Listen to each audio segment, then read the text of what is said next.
Muito bem. Então vamos agora para o nosso segundo momento, tá bom? Segundo momento, a gente vai começar falando sobre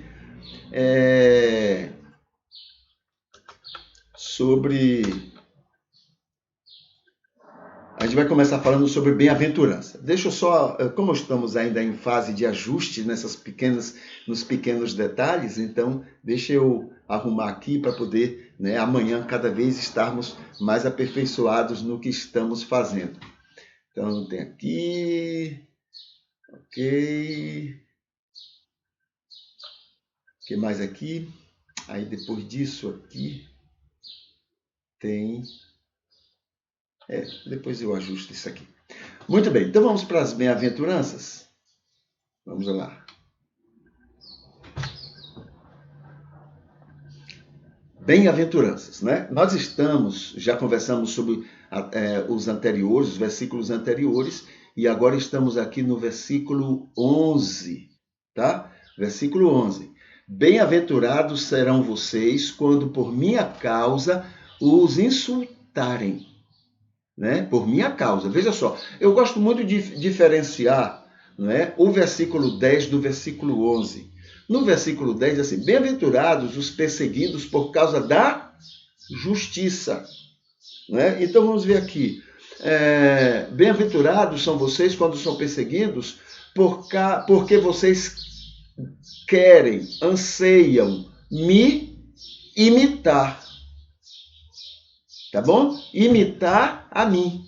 O fato de vocês estarem imitando, parecendo comigo, ok? E no versículo 11, não é exatamente isso. Bem-aventurados, não é, vocês, quando vocês são perseguidos porque eu, Cristo, né, existo, porque eu estive no mundo, porque eu estive pregando neste mundo. Então, é diferente. Você está sendo perseguido de muitas formas, de muitas maneiras, né?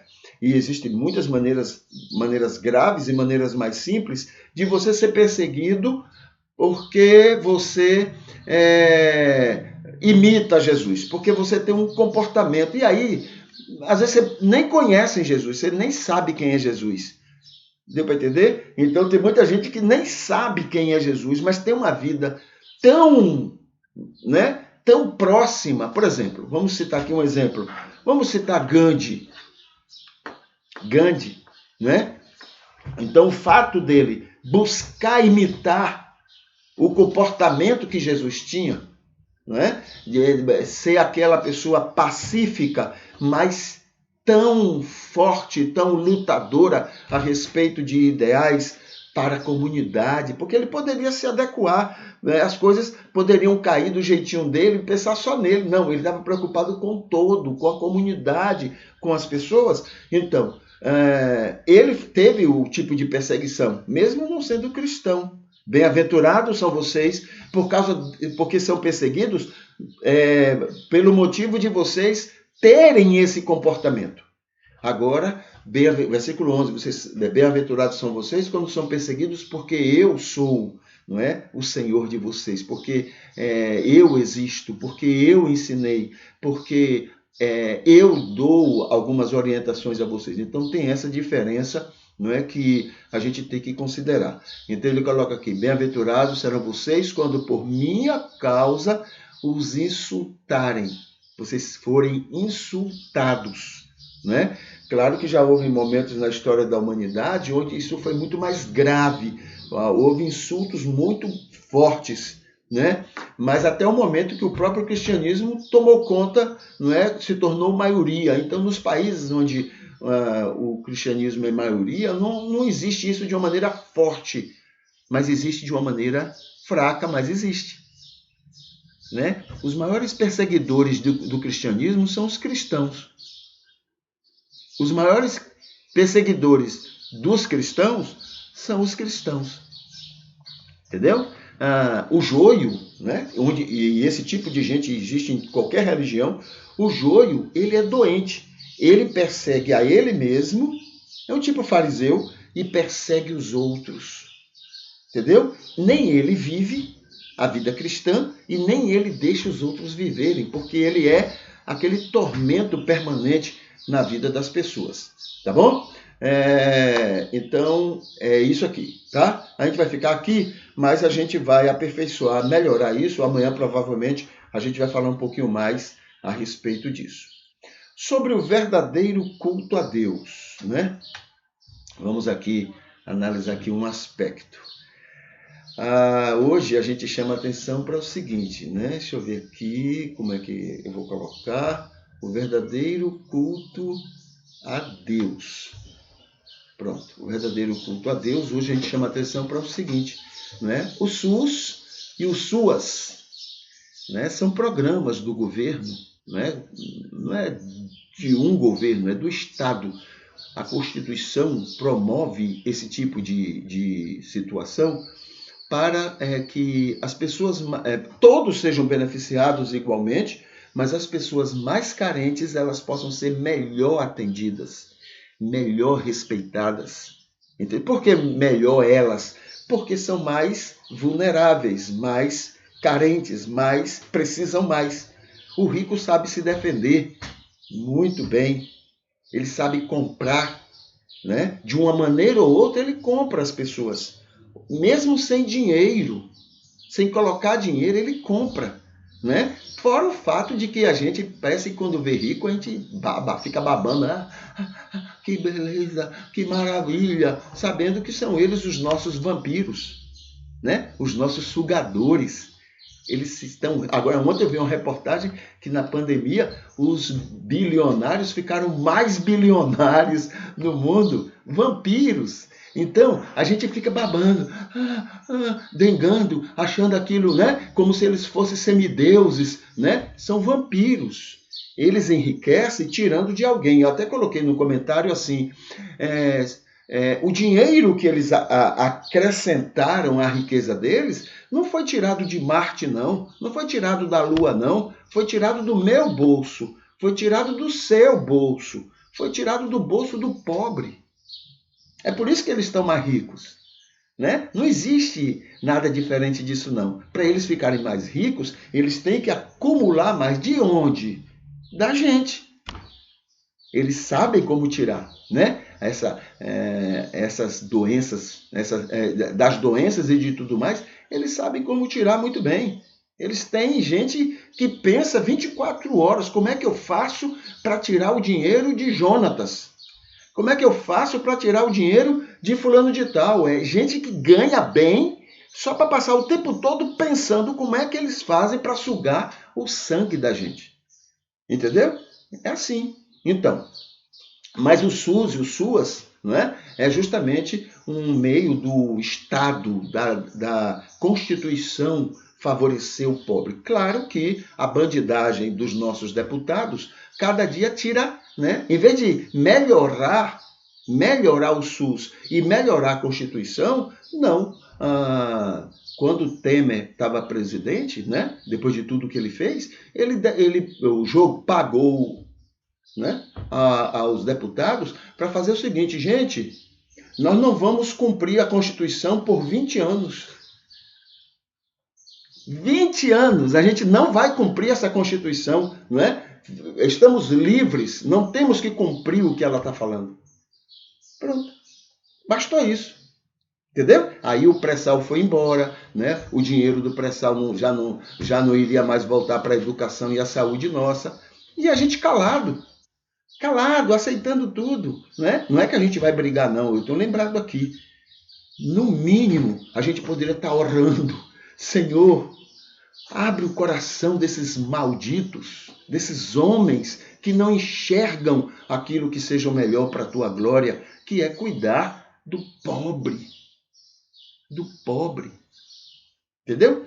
Muito bem. Então o SUS e o SUAS é isso. E as pessoas que atuam no SUS e no SUAS, né? Então são pessoas que estão adorando a Deus, glorificando a Deus. 1 minuto das pessoas que trabalham no SUS, 1 minuto das pessoas que estão lá trabalhando, cuidando do pobre, das pessoas amadas de Deus, 1 minuto só deles vale mais do que 1000 cultos de elogios que eu realizo.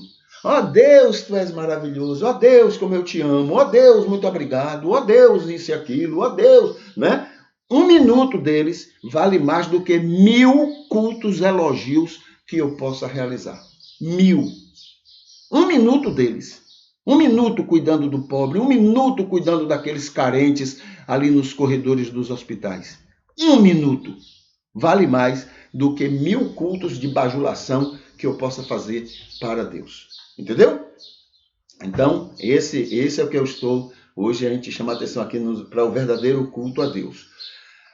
Uma coisa que nós estamos também conversando será que o mundo seria mais pacífico, não é? Se não houvesse religião? Essa está sendo a nossa questão. Essa foi a pergunta que o texto, não é, de um escritor ele fez. E a minha pergunta é exatamente a seguinte: e o mundo teria mais paz se não houvesse cristianismo?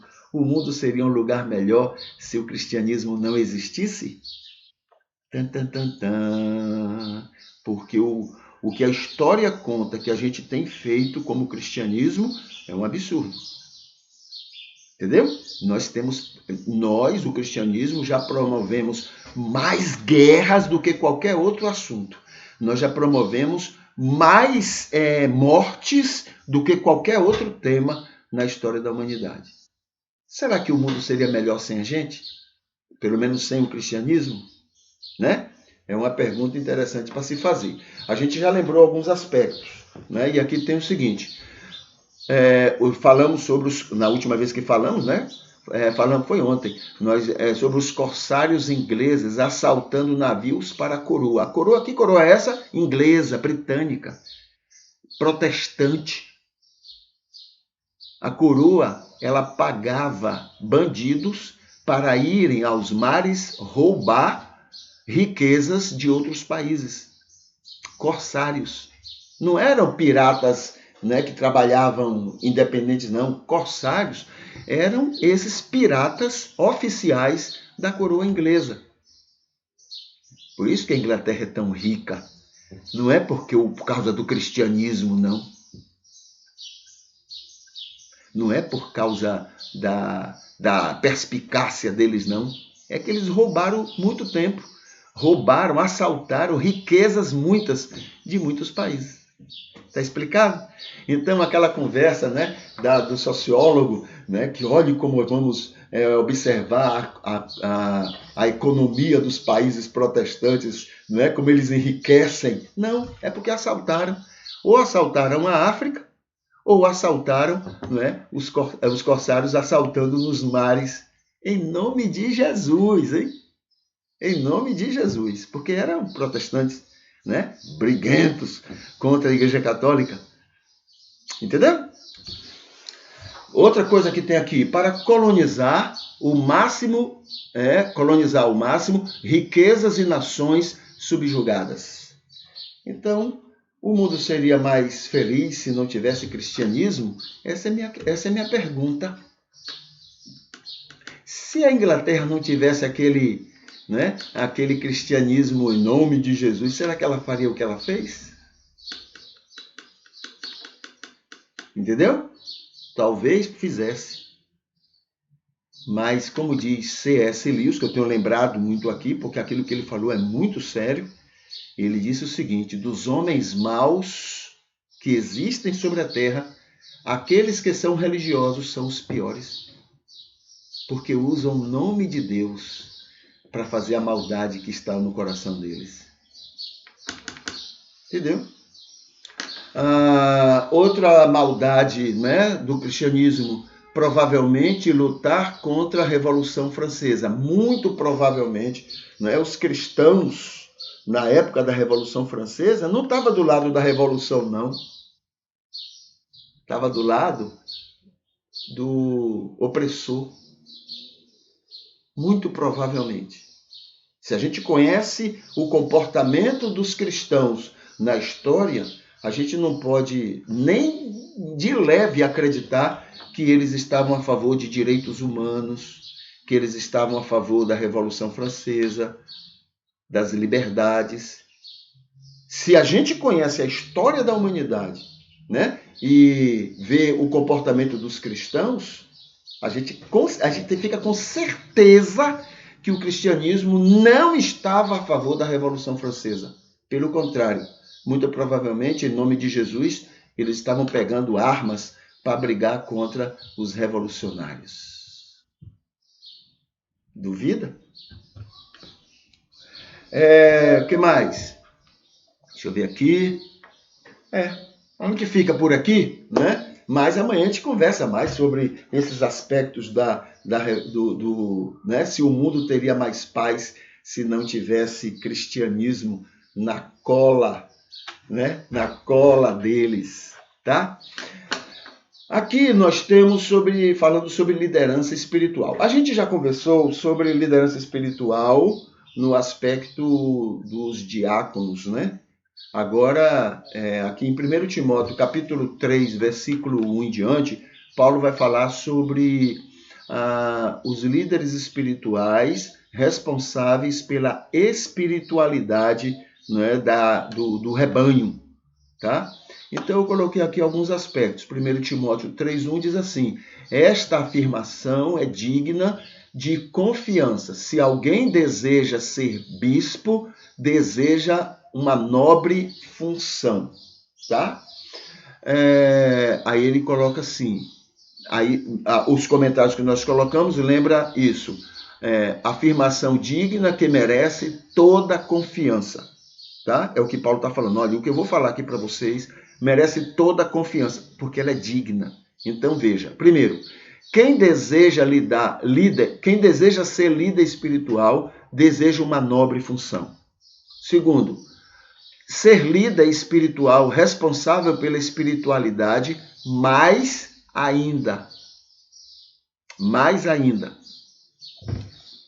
pode ser por um talento nato.